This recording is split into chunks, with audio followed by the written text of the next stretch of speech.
ఎక్కడికి పోం, ఎవరి మీద దౌర్జన్యం చేయం, మేము ఇక్కడే ఉండాలనుకుంటున్నాం. ఏదో చేస్తుంటారు. మా అన్న ప్రభాకర్ రెడ్డి, అశ్మిత్ రెడ్డి మొన్ననే లక్ష్మపల్లిలో వాడికి 7 ఏళ్ళు నా మనవాడికి బ్రహ్మాండమైన స్పీచ్ ఇచ్చినాడు. కావాలంటే చెప్పి చూసుకోండి మీరు కూడా. తాడిపత్రిని జేసీ వదలదు. జేసీ అంటే తాడిపత్రి, తాడిపత్రి అంటే జేసీ. ఏ ఒక్కరిని కూడా ఇట్లా కూడా టచ్ అయ్యారు. ఏముంది రాజకీయంలో? నిన్న దానం నాగేంద్ర బిఎస్ టీసీ అది కదా తెలంగాణ, దీంట్లో టీఆర్ఎస్లో నిలబడి గెలిచి ఇంకా తడి కూడా ఆరిపోలే. ఏమన్నాడు? కాంగ్రెస్లో వచ్చి సికింద్రాబాద్ ఎంపీకి కంటెస్ట్ చేస్తున్నాడు. అంత పెద్ద పెద్దోళ్ళే తప్పు చేస్తున్నప్పుడు ఆ ట్రాల్ పాపం భయమడో లేకపోతే ఇంకో దానికో ఏదో చేసింటారు. దానికల్లా నేను అదే పగ నేను పట్టింటే నన్ను ఎప్పుడో ఊరు ఇడిపించిందరు. దయచేసి ఏదో చెప్తుంటాడు మా ఎమ్మెల్యేరే, నన్నేమండు అని. నిన్న నువ్వు ఉంటాంటే కదా నీకు ఎట్లా పని చెప్పి కొడతారు, ప్రజలు కొడతారు. నేను కొట్టాను నిన్ను కూడా. ఏమని నిన్ను ముందే బాగలేదు. నా వయసుకు వచ్చేందుకు నువ్వు ఉండవులే. ఎందుకు అందరికి చెప్తున్నావు? మీరు చూసుకోండి, మిమ్మల్ని చూసుకోండి. ఒకవేళ ఏమన్నా అది గడ్డం పెంచినా ఉండకూడదనే, నాకు ఒకరి మీద ద్వేషం ఉండకూడదనే ఈ గడ్డం పెంచిన. ఈ గడ్డానికి ఏమి వేరే ఏం కోరికలు లేవు. వద్దు. 73లో నేను ఎవరి మీద వద్దు. నేను ఇంకా ఉండాలా, నా కుమారుడు ఉండాలా, జేసీ అనే పదం ఈ తాడిపత్రిలో ఉండాలనే కోరిక ఉంది. కాబట్టి ఎవ్వరు ఆయన చెప్పిన మాట వినద్దండి దయచేసి. ఎవరి మీద నాకు ద్వేషం లేదు. ఇప్పుడే పోయిన వాళ్ళంతా వస్తున్నారు కదా, మనమేం అనడం లేదు, అనాల్సిన అవసరం కూడా లేదు. చెప్తున్నా కదా, దానం జ్ఞానేంద్ర ఎంతమంది వస్తున్నారు? పెద్ద కడెం శ్రీగారు అయితే టికెట్ ఇచ్చినాక, కూతురుకు టికెట్ ఇచ్చినాక నాకు వద్దు. అంతంత పెద్ద వాళ్ళు అయితే మన పిల్లోళ్ళు ఎంత మన వాళ్ళు. తాడిపత్రి జనం ఎవరు అంటే జేసీ జనం. అర్థమైందా? థ్యాంక్ యూ పెద్దారెడ్డి గారు, ఎమ్మెల్యే పెద్దారెడ్డి. నా కేసులన్నీ నీ గవర్నమెంట్లోనే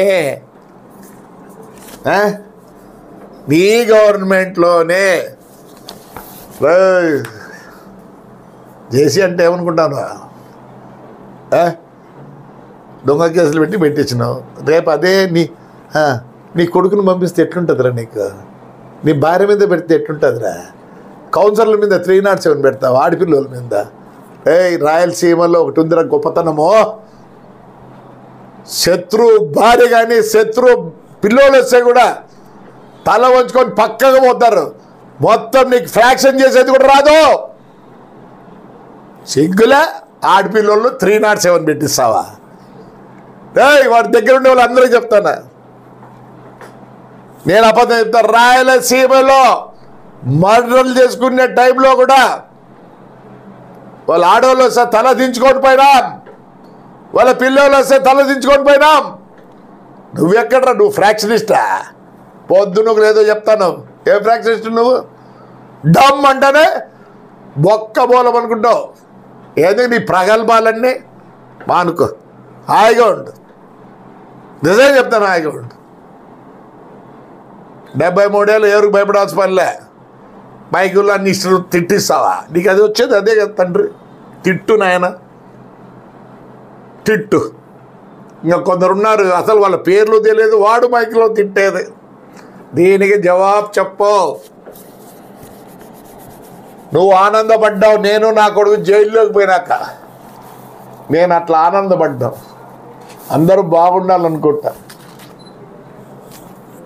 అందుకే ఎవరో ఏమన్నా చంద్రబాబు నాయుడు సీఎం అయితే దిగేస్తామంటే లేదు, ఏదో నాలో మార్పు ఉంది, ఇలానే ఉంది. నా ఊరు తాడిపత్రి కాదు, నా ఇల్లు తాడిపత్రే. ఎవరికి కష్టం వచ్చినా నా ఇంట్లో వచ్చినట్లే. నాకు నన్ను పెంచి పోషించిన తాడిపత్రి బ్రహ్మాండంగా చేస్తా ఈసారికి. ఎందుకు తెలుసా? నాకు ఒక కోరిక ఉంది. నేను పోయినా కానీ ఒకడు ఉండే సరిపోయినోడు ఇట్లా అనాలా, ఒకడు సరిపోయినోడు ఏమనాలా, ప్రభాకర్ రెడ్డి అని ఆయన ఉండే, సరిపోయినోడు తిట్టుతూ ఏమనాలా, నా కొడుకు వాడు, నా కొడుకు చేసింది అనాలా. ప్రతి ఒక్కరి నోట్లోంచి నాకు కోరుకునేది ఒకటే, గబ్బు పట్టించిన ఊరిని 100% డ్రైనేజ్ సిస్టమ్ పై, క్లీనింగ్ సిస్టమ్, ట్రాక్టర్లు పై, మొత్తం మున్సిపాలిటీ సర్వనాశనం. బాధ అవుతుందిరా, బాధ. కళ్ళకి నీళ్ళు వస్తాయిరా. దుర్మార్గుడా, వేరే మాట అనేది కూడా లేదు. నువ్వు దుర్మార్గుడివి. ఏం చేస్తావు? గవర్నమెంట్ వస్తావు చేస్తావా? నీతో అవుతుందే. ఇట్లా డౌల్ కూతురాన్ని కుయ్యొద్దు, మారు హాయిగా ఉండు. ఏమీ చేసుకోలేకపోయినావు. రైట్ అమ్మా, థ్యాంక్ యూ. డిటీసీ గారిని అడిగినాం, డిప్యూటీ ట్రాన్స్పోర్ట్ కమిషనర్. ఎందుకంటే ప్రతిదీ ఆయనే కంప్లైంట్ చేసినది. ఏం కంప్లైంట్ చేసినాడు?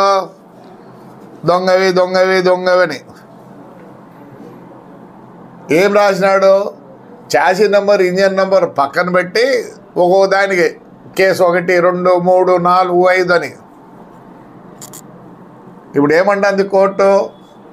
కంప్లైంట్ ఒకటే కదా, ఊరికి చాసీ నెంబర్లు, ఇంజన్ నెంబర్లు వేరే కదా. బండి చాసీ నెంబర్, ఇంజన్ నెంబర్ వేరే, కంప్లైంట్ ఒకటే. కాబట్టి ఈ కంప్లైంట్లన్నీ వేరే వర్డ్ కూడా మార్చలే. ఫలానా ఇంజన్ నెంబరు, చాసీ నెంబరు, ఇంకా కొంతమంది అంతా అదే అన్ని దానిలో. ఇప్పుడేమంటున్నారు? అది ఎట్లయితుంది? ఒకటే కంప్లైంట్, అది డిఫరెంట్ కంప్లైంట్ దాని చేసుకోండొచ్చు. మీరేటదన్నా దీన్ని ఒకటిగా చేయండి. ఎవరెవరితో మళ్ళీ ఎవరెవరు పేర్లు పెట్టాలా? మ్యానుఫ్యాక్చరర్ మా మీద కాదు పెట్టమని వాళ్ళు. ఇండియాలోనే అమ్మకూడదు. ఎవరు అమ్మకూడదు? తయారు చేసినాడు డీలరు. వాళ్ళ మీద కేసు పెట్టమంటున్నారు. ఇప్పుడు అంటే మాకు ఎలాంటి సంబంధం లేదు అని. మరి ఎమ్మెల్యే గారు ఏం చేస్తారు? పాపం చాలా ఆయాసపడ్డాడు ఆయన. అంటే బెంగళూరు పోతాడు, అవస్థ పడతాడు. ఇంకా మా లాయర్ సుప్రీంకోర్టుకి తొందరగా పోతాడు. ఆయన ఎన్నో వేల కోట్లు చెప్తాడు. అయ్యా ఇది ఎవరిది తెలుసా? ఈడీ పైన ఉంది, చూసినారు ఏమన్నారే? కళ్ళు బాగా కనిపిస్తాయి నీకు. ఏం రాదు రై, ఏం రాశారు ఎర్ర దాంట్లో?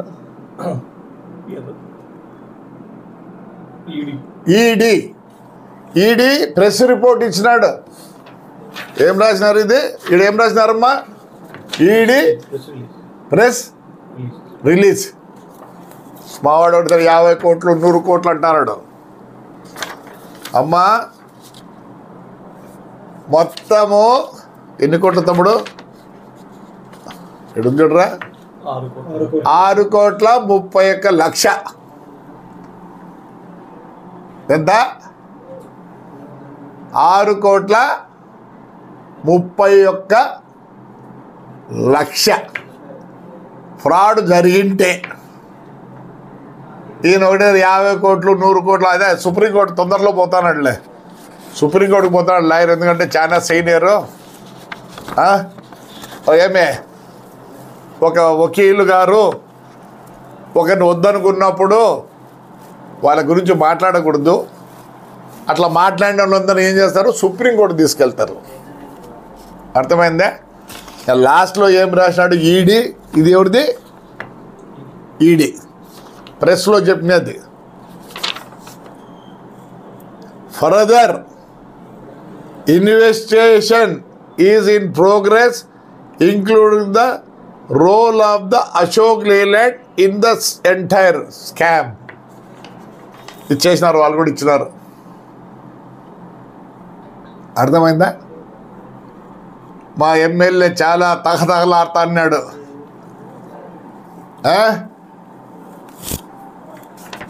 తగతగలాడుతా అన్నాడు. మా సుప్రీంకోర్టు పోతున్నాడు జడ్జి, వకీలు, మా వకీలు, మా ఎక్స్ వకీలు పోయి చూసుకోమను, పోయి కోర్టులో పోయి చూసుకోమను ఏమైనాయో. సుప్రీంకోర్టు వకీల్ ఫ్యూచర్ ఆయన సుప్రీంకోర్టుకే పోయేది, ఇక్కడెక్కడ పనికిరాడు అని.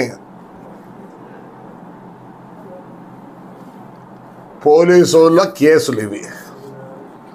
ఇప్పుడు పోలీసు వాళ్ళకి ఏమైంది, ఆల్రెడీ ఆర్టీఓ ఆఫీస్ వాళ్ళకు నన్ను డబ్బులు రీకవర్ చేయమని, నాకు డబ్బులు ఇవ్వాలని ఇచ్చినారు. అందరికీ నోటీస్ ఇచ్చినారు. పోయి కావాలంటే ఇటుండే బ్రేకర్స్ హోటల్ ఉన్నారు, వాళ్ళని అడగమన్నాం. నా పర్మిట్లన్నీ రెన్యూల్ అయినాయి.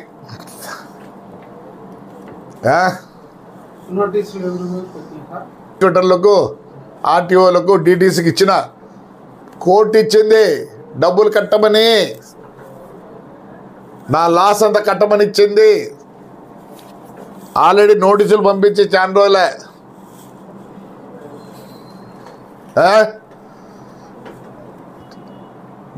ఏమనంటే ప్రతి ఒక్కడు మాట్లాడతాడు. ఒకనికైతే తెలుగు రాదు, హిందీ రాదు, వాడు పోయి ఏంది. అందుకే పెట్టద్దండి ట్యూబులు, ఎవరికి అంటారులే. ఇంకా నీ గవర్నమెంట్లోనే నేను తెచ్చుకున్నా. నేను ఇలాంటివి చేసినాడు, నువ్వు తట్టుకోగలవా? మేము చెయ్యము. మా నాయన 42లో ఈటికి వచ్చినాడు, ఇదే తాడిపత్రికే 52లో ఎమ్మెల్యేగా నిలబడ్డాడు, 2 సార్లు ఎంపీ అయినాడు. ఈ ఊరు నాది, ఈ ఊరు నాది, ప్రతి ఇల్లు కొట్టం నాది. ఎక్కడికి పోం, ఎవరి మీద దౌర్జన్యం చేయం. మేము ఇక్కడే ఉండాలనుకుంటున్నాం. ఏదో చేస్తుంటారు. మా అన్న ప్రభాకర్ రెడ్డి, అశ్మిత్ రెడ్డి మొన్ననే లక్ష్మపల్లిలో వాడికి 7 ఏళ్ళు, నా మనవడికి బ్రహ్మాండమైన స్పీచ్ ఇచ్చినాడు. కావాలంటే చెప్పి చూసుకోండి మీరు కూడా.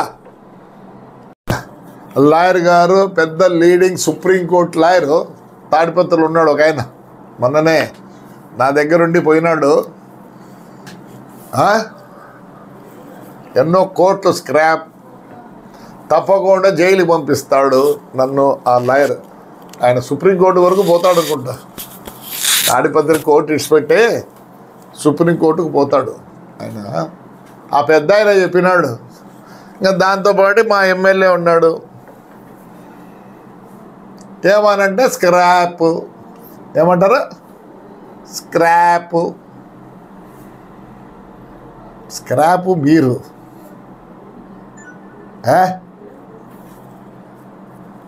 ఇది జడ్జ్ స్పెషల్ కోర్ట్, ఎవరికి, ఎమ్మెల్యేలు ఎంపీలకి. ఏమొచ్చింది, నాయన ఇదంతా సరిగ్గా లేదు, సరైన పద్ధతిలో. ఎందుకంటే ఛార్జ్షీట్ ఫైల్ చేసినారు. ఎన్ని, 87 of 2024, 88 of 2024, 89 of 2024. అవి ఏదో 23 ఛార్జ్ షీట్ ఫైల్ చేసినారు.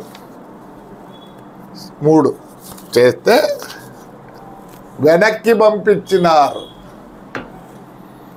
ఏమని వెనక్కి పంపించినారు? అయ్యా ఇది సరిగ్గా లేదు, ఛార్జ్ షీట్ను మళ్ళీ కరెక్ట్ చేసి ఇంకా ఈడికి పంపించద్దండి, ఈ కేసులు తాడిపత్రికి పంపించాలా.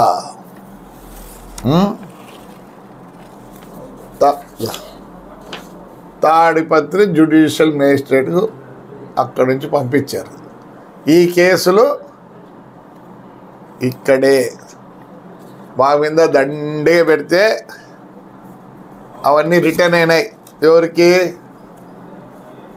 దగ్గర అన్ని కేసులు రిటర్న్ అయ్యి మళ్ళీ ఛార్జ్ షీట్ క్వశ్చన్లు వేసినారు, ఛార్జ్ షీట్ మళ్ళీ ఫైల్ చేయండి అని.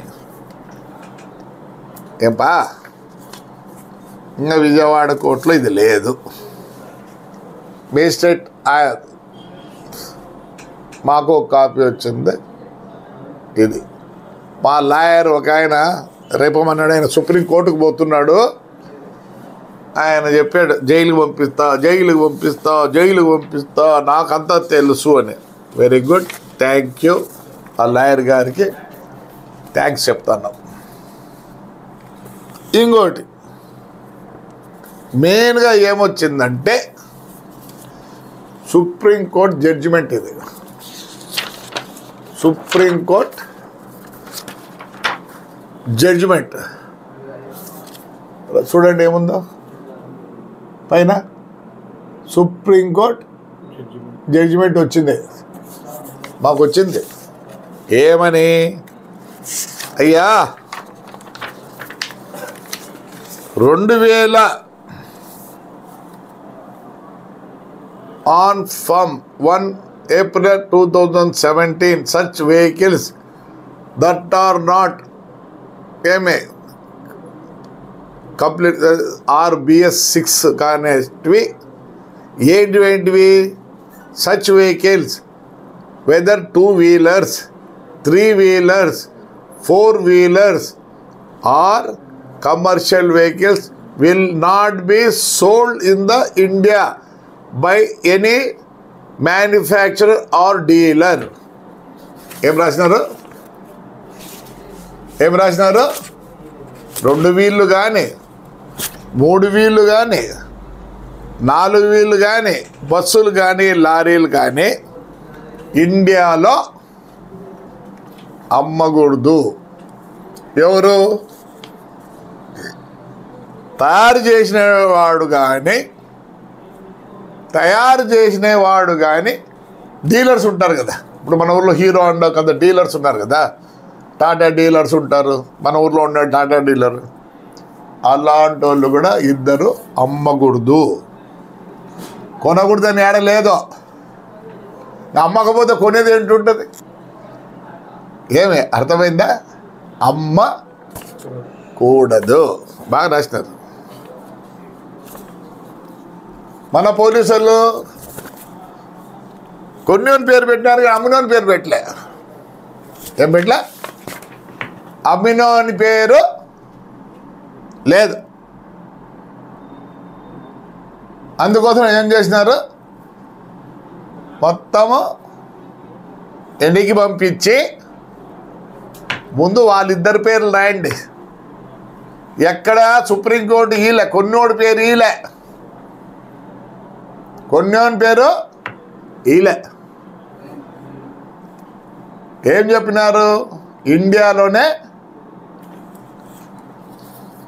నేను అబద్ధం చెప్పడం తప్ప, will not be sold in India by any manufacturer or dealers. వాళ్ళకు అమ్మినారు కాబట్టి మేము కొనుక్కున్నాం, తప్పే ఉంది దాంట్లో.